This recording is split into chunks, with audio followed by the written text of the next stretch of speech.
I'm not sure. I'm doing this live. This is a first. I'm not sure how many people will join me. Just gonna wait a minute and see what happens. Um, yeah, so things have been going okay lately with Jubilee. In fact, I think they're way better than okay and than when we started. When we started, I guess working with Jubilee was kind of when I started working with myself on how I was feeling with my symptoms, but I just decided to include all the kids in the whole 30. And when we did the whole 30, I saw with Jubilee that there was a lot of progress made in terms of her speech, her ability to understand. And when I realized that foods triggered mentally problems for her, then that's when we began looking into more things that dietary things that correlate with autism, and we found that there were foods that sort of triggered her to kind of space out. That's a weird way to put it, but that's the best way I can put it. Can someone who is visiting, can you type something like hi or whatever so I can see if I can see what people are typing? This is the first time or not. Anyways, so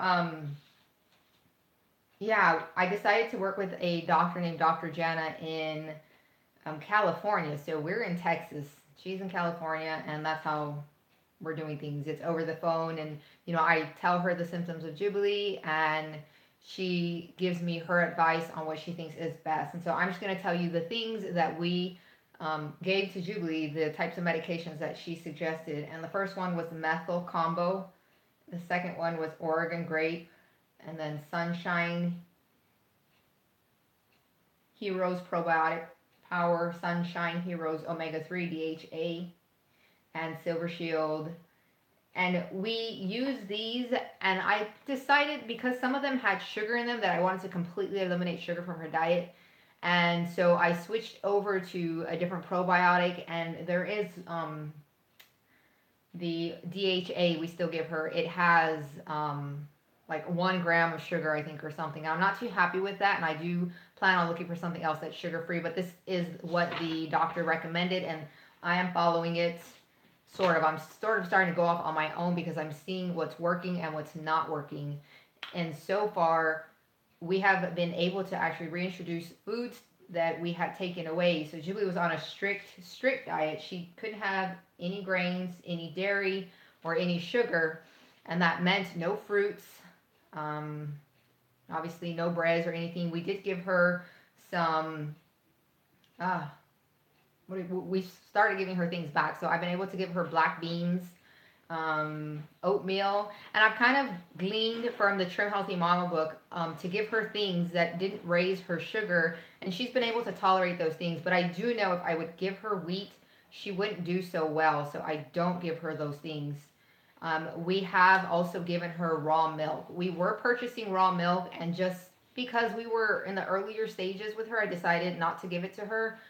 But I was already introducing the oatmeal and the black beans, and I saw she was still there. And for people who sort of understand autism, when I say she's there, she can interact with you. She's looking at you. She'll talk with you, engage with you, understands. When she's not there, it's kind of like if I'm staring at the camera and I'm looking at you, she's like this, like, and she's thinking, kind of like when we space out. That's what Jubilee does when she's not there. So we've noticed that while we're giving her these foods, she stays with us. She doesn't leave and go into her mind and her own world. And also with Jubilee getting better. So I know some people think that with autism comes bad behavior.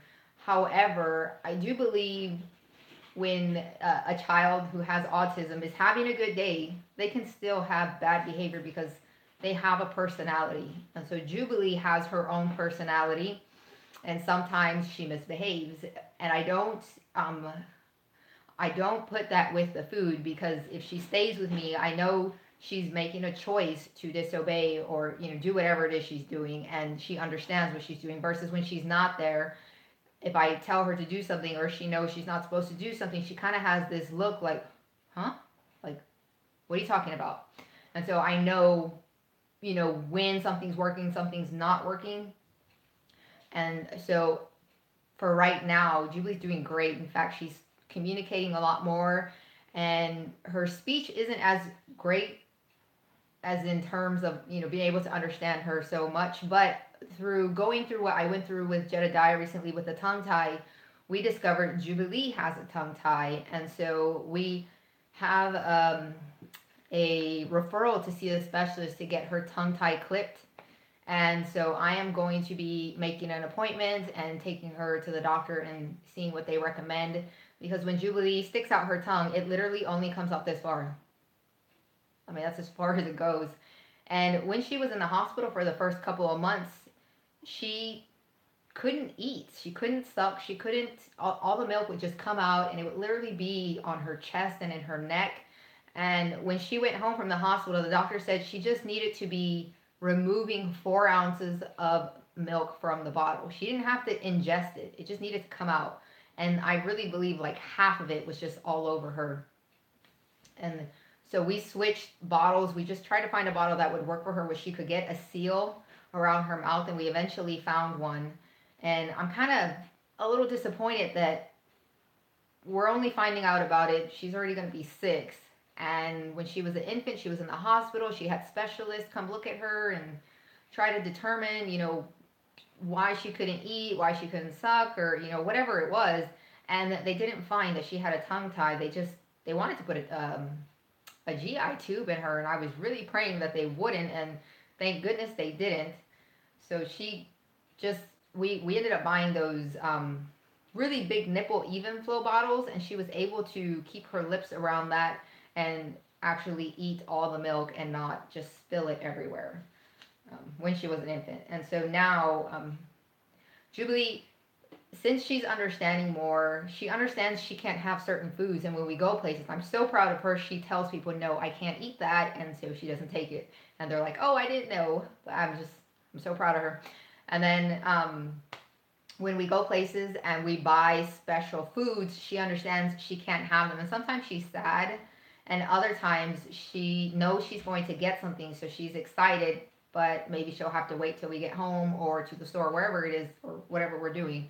And that has been working out really great. So even though she knows she can't eat the same thing, she even says, I can't have that, right?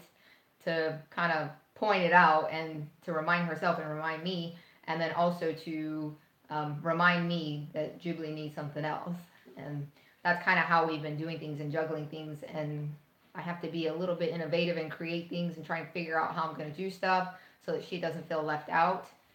But overall, I would say that the diet and the supplements that we were taking are helping, and she's getting better. We also on her diet, so she couldn't have fruits or anything, and neither could she have any white starches. But we are able to give her squashes and sweet potatoes, and she tolerated, or I should say, she tolerates those really well. She can have carrots, and I'm really glad that we're reintroducing foods because she hasn't really gained any weight. Neither has she lost any weight, thankfully. But I would like her to start gaining a little bit of weight because she's very skinny, and I would feel better if she gained a couple pounds at least. But we have been doing this since December, and we are in May, so almost about 5 months. And I would say in these past 5 months, we have gained a lot of success. We have eye contact. We have lots of language, lots of sentences, not just gibberish, not just words here and there. She can actually form sentences and tell you what she's thinking. She gets up and she interacts with the other kids. Before she used to just kind of be in her own world and like, this is Jubilee's space and nobody's allowed in it. And now she participates with other people. And sometimes she likes to just be with who she's used to, but I think that's all people. And so I've kind of tried to separate Jeremiah from her when we go places and say, you go in here and you go over here. That way she learns how to participate and play with other children, and that has worked wonderfully. She's coming out of her shell and not being so shy. Um, and she also talks to other kids. You know, before she really wouldn't talk at them, and she couldn't tell them what she was thinking or what she wanted to play. She just was full of emotions, and when you have your emotions bottled up, you typically tend to just have a fit because you can't explain what it is you're feeling. And that was Jubilee. She would just start crying, and you really didn't know why. And you know, sometimes it was she was playing with other kids, and they went to go play by themselves, and she didn't understand why, and neither did she pursue them though. So that was one thing about Jubilee. Jubilee wouldn't pursue anybody. Now she pursues other kids and actually talks to them and tries to engage with them. And so I wanted to mention too, with the supplements that she was taking, that we started at certain amounts and then we reduced to lower amounts on, I think it was the DHA. So we started at 2 pills and we went down to 1. They're little kids, like chewable pills. We've kept up with the Silver Shield, and that was 1 teaspoon. The probiotic power, I told you I switched those to one that had no sugar, and we give her 1 of those. And the Oregon grape has stayed the same. It's always been a half a teaspoon. And the methyl combo, we started at 1 pill. It's a little powder, so the doctor recommended that we would open it, pour it into something, and let her drink it that way. And when we had to switch to half, we would just open the thing and give her half of it, and that would be it. And like I said, I'm trying to change out the ones that have sugar to no sugars. And the doctor likes the Sunshine brand, and I do like them. I don't like that they have sugar, and I don't like the prices. It's kind of high. So I'm looking on Amazon and just anywhere that, you know, I can find a sugar-free one and one that's a reasonable price, and stick with that. I also want to mention that we did try the raw milk with her, and she did okay. It was kind of a like, maybe, maybe not. And so I want to try some goat milk that we're going to be purchasing, and see if she does better on that, because she did drink goat milk when she was an infant because she couldn't tolerate any of the formulas. And so I suspect she'll do better on that. And I think that's pretty much all that I have to share. She still has issues with remembering things. Let me see. So like colors, you know, red, black, blue, green, whatever. She'll point to them and she'll know them, and then all of a sudden she's unsure. And I honestly don't know what the deal is with that, because I know she knows. I just am not sure why she doesn't always answer right, because there are times where she'll actually point to every single color and she'll get all the colors right on her own. But then when I ask her where's the blue one, she'll pick up the green one. And I don't know why she does that. But I know she knows. Deep down I know she knows. She knows numbers, but if I ask her specific questions, I think it just kind of like makes her nervous and she gives the wrong answers.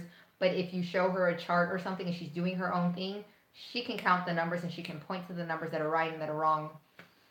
Let me see. She still likes animals, loves animals. And yeah, she's Jubilee. I mean, she has her own personality. She gets along with people, and then she fights too, but that's her personality. So I haven't been attributing anything lately to her diet. We do take her out to eat occasionally, and when we do, we normally go to, oh man, come to my mind. What is that restaurant? It's a Mexican bar and grill. Chipotle. That's where we take her, since we can get foods in the bowl that she can eat, and she loves it. So it works really well for our family. And that's pretty much all I have to share. So unless anybody has any questions, that's where I'm going to leave this video. Anybody? I don't even know how to see if I have any questions, honestly. Show live chat message. So it's on that. All right. All right, guys. Well, I'm going to let y'all go. I will talk to y'all later, and hopefully I will have a video up for y'all tomorrow. And I do hope that this video is helpful and encouraging to anybody else dealing with autism. And thank you for watching. Bye.